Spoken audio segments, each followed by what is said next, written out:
बनाती हैं। एक बार जोरदार ताली बजाइए हसनपुर वालों। आप सौभाग्यशाली हैं, आप खुशनसीब हैं जो आपको ऐसा नेता मिलने जा रहा है। एक ऐसा नेता जो अपने लोगों के लिए लड़ जाता है, जो अपने लोगों के लिए डट जाता है। ऐसे तेज प्रताप यादव जी से मेरी पहली मुलाकात हुई थी 2016 में, जब लालू जी बाहर थे। राजगीर में एक सम्मेलन हो रहा था, कार्यकर्ता सम्मेलन, तब लालू जी ने मुझे बुलाया था। बड़ा स्नेह उनका मिलता है, बड़ा प्यार मुझे उनका मिलता रहा है।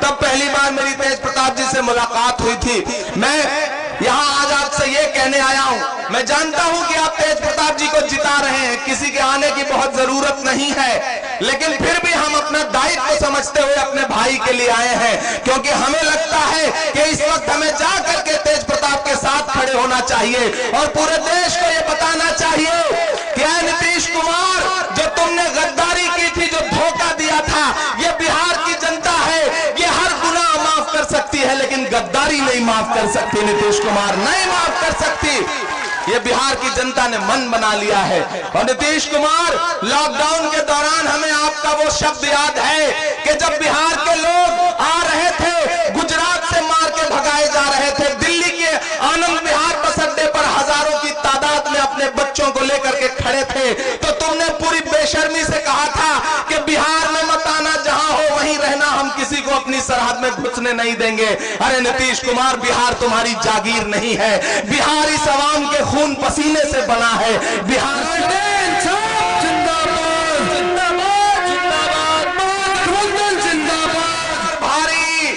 और मैं तो नरेंद्र मोदी से हर सभा में जाके ये कह रहा हूं कि अरे नरेंद्र मोदी साहब, एक 31 साल के नौजवान के एक हेलीकॉप्टर का पीछा करने के लिए जो अपने तमाम मुख्यमंत्री, तमाम मंत्री, तमाम नेता तुमने उतार दिया है, जो उसके पीछे तुमने 2500 हेलीकॉप्टर लगा दिया है, अगर यही 25 हेलीकॉप्टर तुमने बिहार की जनता को लॉकडाउन में उनके घर पहुंचाने के लिए लगाया होता तो शायद ये लोग भूखे प्यासे न मरते। बेशर्म है ये सरकार, बेशर्म है यहाँ बैठी हुई सरकार और दिल्ली में बैठी हुई सरकार, जिसने बिहार के लोगों को भूखे प्यासे। मैं उत्तर प्रदेश से आता हूँ, मैंने देखा है कि जब आप दिल्ली से चले थे पैदल बिहार के लोगों, तो किस तरह से रास्ते में योगी आदित्यनाथ की पुलिस और दिल्ली की पुलिस आपको लाठियां से मारती थी, मुर्गा बनाती थी। मैंने अपनी आंखों से देखा है। हम लोग उस वक्त मदद करते थे और हम ये सोचते थे कि चाहे जितना जुल्म कर लो इन बिहार के लोगों पर, लेकिन ये बिहारी हैं, जिस दिन इनका दिमाग सनक गया उस दिन अच्छे अच्छों को कुर्सी से उतार के फेंक देंगे। और मुझे अब वो जोश दिखाई पड़ रहा है बिहार में। मैं जिन जिन सभाओं में जा रहा हूं, हजारों हजार की तादाद में लोग निकल के आ रहे हैं, माएं घरों से निकल के आ रही हैं, बहनें घरों से निकल के आ रही हैं और एक स्वर में कह रही हैं कि 10 नवंबर को जब बिहार का रिजल्ट आएगा तो वो सुशील मोदी जब पटना में बाढ़ आई थी तो हाफ पैंट पहन के खड़े थे जो फ्लाईओवर पर, और वो नीतीश कुमार जो आजकल अंट संट बक रहे हैं, मैं तो उनसे भी कहना चाहता हूं कि नीतीश जी, ये राजनीति की भाषा नहीं है। आप टिप्पणी करते हैं लालू प्रसाद जी के बच्चों पर, उनकी बच्चियों पर, बेटियों पर आप टिप्पणी करते हैं, आपको शर्म नहीं आती? गमों की धूप में भी मुस्कुराकर चलना पड़ता है। ये दुनिया है, यहाँ चेहरा सजाकर चलना पड़ता है। तुम्हारा कद मेरे कद से बहुत ऊंचा सही, लेकिन चढ़ाई पर कमर सबको झुकाकर चलना पड़ता है। नीतीश जी, आप ठीक नहीं कर रहे हैं, हम आपकी बौखलाहट देख रहे हैं और हम तो जाके पूरे देश में ये कहेंगे कि नीतीश जी कुम्हलाए हैं, मोदी की आंख में भय है। इस बार तेजस्वी तय है, इस बार तेजस्वी तय है। पूरा बिहार चीख चीख करके ये कह रहा है कि बिहार बदलने जा रहा है। मुझे अच्छा लगता है कि इस बार बिहार का चुनाव मुद्दों पर हो रहा है। इस बार बिहार का चुनाव जाति मजहब से अलग हटके बिहार बदलने जा रहा है। बिहार इस बार रोजगार के नाम पर वोट देगा, बिहार नौकरी के नाम पर वोट देगा, नीतीश कुमार की विदाई के लिए वोट देगा और बिहार इस बार लालू जी की रिहाई के लिए वोट देगा। देगा कि नहीं देगा? अपना जोश कम मत करिए, इस जोश को और बढ़ाइए, क्योंकि थोड़ी देर में 10 नवंबर को घोषित रूप से और अभी अघोषित भावी मुख्यमंत्री आने वाला है बिहार का। तो उसके लिए आपको जोश और जज्बा थोड़ा और बढ़ा करके रखना पड़ेगा। इधर जो लोग खड़े हैं मैं उनसे भी कह रहा हूं कि इस बार बिहार नीतीश की विदाई के लिए वोट करेगा, लालू जी की रिहाई के लिए वोट करेगा, तेजस्वी की ताजपोशी के लिए वोट करेगा और नीतीश तुम्हारी एहसान फरामोशी के लिए वोट करेगा।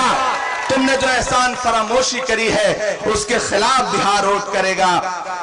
और एक बात और मजे की बताऊं, मोदी जी ने खुद निपटाने का प्रोग्राम बना लिया है नीतीश को।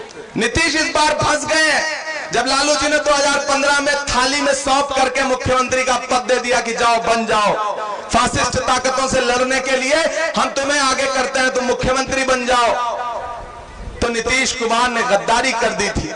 उस गद्दारी का इनाम इस बार उन्हें मिल रहा है। मोदी ने भी उनको निपटाने का प्रोग्राम बना लिया है। किसको भेजा? आजकल चिराग पासवान क्या कह रहे हैं कि मैं तो मोदी का हनुमान हूं, मेरे सीने में मोदी की तस्वीर है। तो मेरा अपना मानना है कि मोदी जी ने बहुत फंसा करके गठबंधन में रख के भी एक हनुमान को भेजा है कि जाओ और नीतीश की लंका में आग लगा दो। बहुत सलीके से निपटाए जा रहे हैं इस बार नीतीश कुमार जी। और वही बौखलाहट है, वही गुस्सा है जो आजकल उनके चेहरे पे दिखता है। हर सभा में उखड़ जाते हैं, आए बाएं बकने लगते हैं, अंट शंट बोलने लगते हैं। उन्हें उम्मीद नहीं थी, वो सोचते थे कि लालू जी का राज, लालू जी का दौर समाप्त हो गया, लेकिन वो ये भूल गए कि लालू प्रसाद ने शेर जैसे 2 बेटे पैदा किए हैं और उन बेटों ने ये बता दिया है कि बेटों के शक्ल में बाप जो है वो हमेशा मौजूद रहता है, वो हमेशा मौजूद है। तुम्हारी दीवारें उसे कैद नहीं कर पाएंगी। और आपसे मैं ये भी अपील कर रहा हूं बिहार वालों कि ये लड़ाई सिर्फ एक विधायक चुनने की है ही नहीं। आप जब 3 नवंबर को तेज प्रताप जी के लिए वोट करने जाओगे, लालटेन का बटन दबाओगे तो ये मत सोचना कि सिर्फ एक विधायक चुन रहे हो। हर बटन दबाओगे तो ये सोचना कि आप लालू प्रसाद यादव की जेल की एक एक सलाखों को तोड़ रहे हो, एक एक दीवार की एक एक ईंट तोड़ रहे हो। आप ये सोचना कि आप एक एक बटन दबा करके सिर्फ विधायक नहीं बल्कि बिहार की गद्दी के लिए एक मुख्यमंत्री चुन रहे हो। मुझे खुशी है अपने नेता राहुल गांधी पर, कांग्रेस पार्टी पर, जो इस लड़ाई में पूरी तरह से आरजेडी के साथ खड़ी है। मेरे साथ श्रीनिवास जी आए हुए हैं, अभी भाषण दे रहे थे, आपने इनकी भाषा कम समझी होगी चूंकि ये साउथ के हैं, कर्नाटका के हैं। आप सोचिए तेज प्रताप जी को समर्थन देने के लिए कहां से एक आदमी आया हुआ है, कर्नाटक से। तो आप समझिए कि ये लड़ाई कितनी बड़ी है। एक बार जोरदार ताली बजाइए श्रीनिवास जी के लिए। ये लड़ाई बहुत बड़ी है मेरे भाई बिहार वालों, हसनपुर वालों। हेलीकॉप्टर आ गया है। अब मैं ये चाहता हूं कि अपने जोश को बढ़ा लीजिए।